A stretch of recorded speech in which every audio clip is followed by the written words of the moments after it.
कर सताए हुए देवताओं को ब्रह्मा जी अपनी कष्ट कथा सुनाना। ब्रह्मा जी को ने पार्वती तथा शिव के विवाह के लिए उद्योग करने का आदेश देना। ब्रह्मा जी के समझाने से तारकासुर सरोग को छोड़कर और देवताओं का वहाँ रहकर लक्ष्य सिद्धि के लिए तनशील होना। सूत जी कहते हैं यह तदंतर नारद जी के पूछने पर पार्वती के विवाह के विस्तृत प्रसंग को उपस्थित करते हुए ब्रह्मा जी ने तारकासुर उत्पत्ति, उसके उग्र तप, मनोवांछित वर प्राप्ति तथा देवताओं और असुर सबको जीवित स्वयं इंद्र पद पर प्रतिष्ठित हो जाने की कथा सुनाई। तत्पश्चात ब्रह्मा जी कहते हैं तारकासुर तीनों लोकों को अपने वश में करने के जब स्वयं इंद्र हो गए तब उनके समान दूसरा कोई शासक नहीं रह गया। उस जितेंद्रिय असुर त्रिभुवन का एकमात्र स्वामी होकर उद्धत ढंग से राज्य का संचालन करने लगा।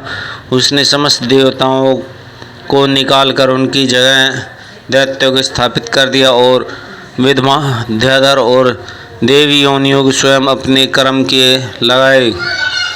मुने तदंतर तारकासुर सताए हुए इंद्र आदि संपूर्ण देवता अत्यंत व्याकुल और अनाथ होकर मेरी शरण में आए।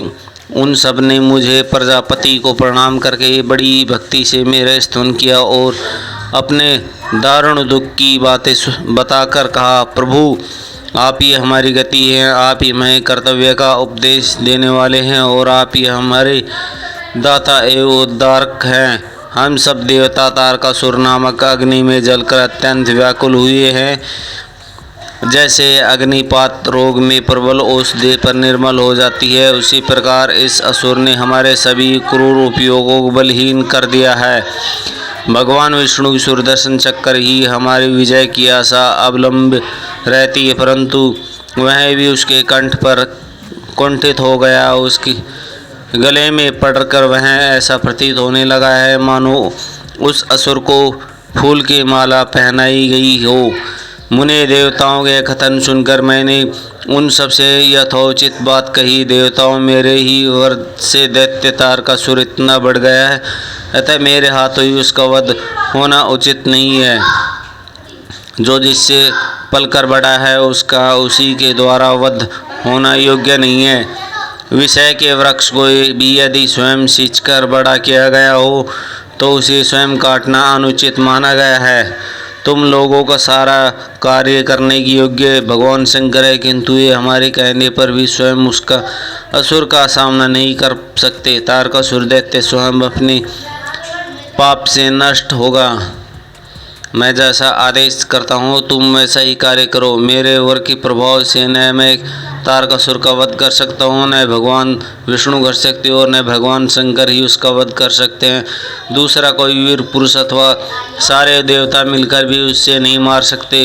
यह मैं सत्य कहता हूँ। देवताओं यदि शिव जी के वीर्य से कोई पुत्र उत्पन्न हो तो वही तारकासुर का दैत्य को वध कर सकता है, दूसरा नहीं। सूरश्रेष्ठ गणेश के लिए जो भी उपाय है मैं बताता हूँ उसे करो।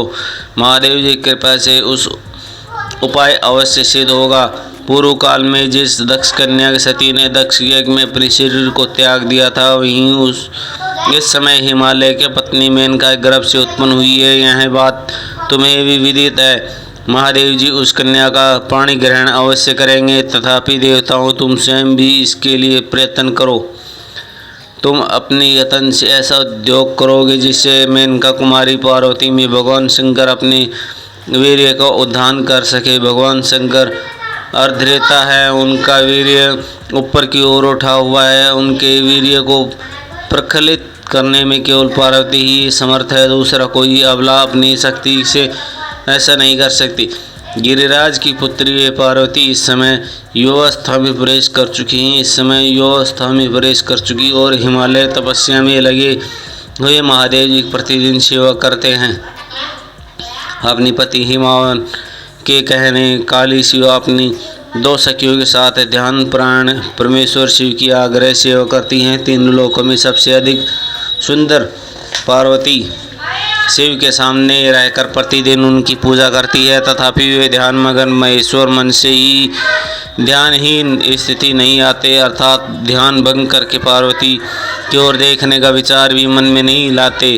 देवताओं चंद्रशेखर, शिव जिस प्रकार काली को अपना भार्य बनाने की इच्छा करे, वैसी चेष्टा तुम लोग शीघ्र ही प्रयत्न पूर्वक करो। मैं उस दैत्य के स्थान पर जाकर तारकासुर को बुरी हट से हटाने की चेष्टा करूँगा, अतः तुम लोग अपने स्थानों को जाओ। नारद देवताओं को ऐसा कहकर मैं शीघ्र ही तारकासुर से मिला और बड़े प्रेम से बुलाकर मैंने उनसे इस प्रकार कहा, तारकासुर, यह स्वरूप तुम्हारे तेज का सार्थक तो है, परंतु तुम यहाँ के राज्य का पालन कर रहे हो जिसे तुमने उत्तम तपस्या की थी, उससे अधिक चाहने लगे हो।